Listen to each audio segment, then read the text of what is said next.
name is Rose, and my final project will be on the course-provided Disney Plus dataset.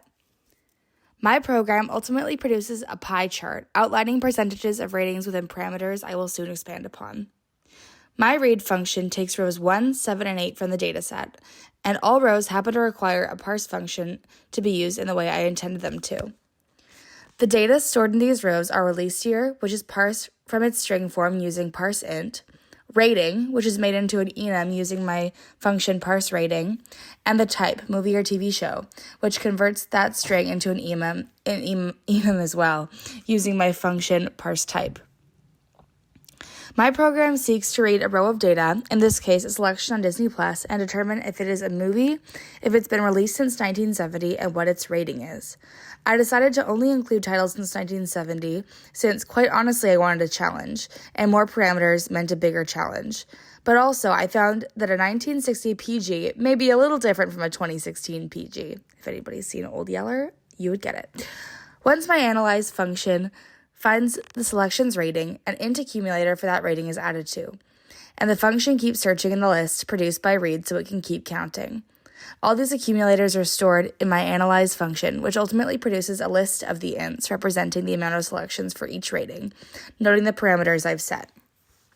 My main function combines this function with read so that the list produced from read can be instantly filtered and counted.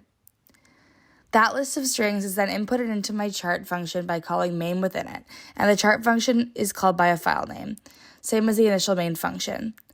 Once given the list of ints from main, my pie chart produces the percentages of each rating within the parameters set.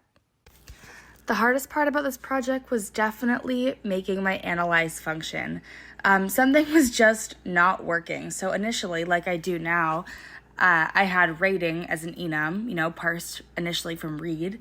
However, for a while there, that just wasn't working. Something wasn't right in my parse function. So then I had to take it as a string and try to parse it within my analyze function. And of course, that didn't work. So I went back to doing it the way I did. And then I think it ended up taking me about 16 or 17 hours straight of working on that function and somehow not going crazy before I finally realized at the very end that there were a couple hours where I had made a shift, and had I changed just one little thing in my parse function, it would have been working that whole time. And so I had about 3 hours of frustration for an oversight, and that was just very frustrating. But in the end, I got there, and when those little green test pass things all went off and the function called, and every single accumulator showed up, nothing was a zero unless it was supposed to be. That was, I think, the best feeling in the entire world. Christmas came early when that happened.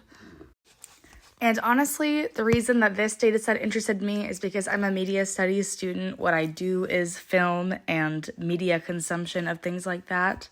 But also, I was heading off to Disneyland that weekend when I handed it in on the Friday. So I was a little biased. I wanted to get into the spirit, and something about reading those Disney titles did that. Thanks so much for reviewing my project.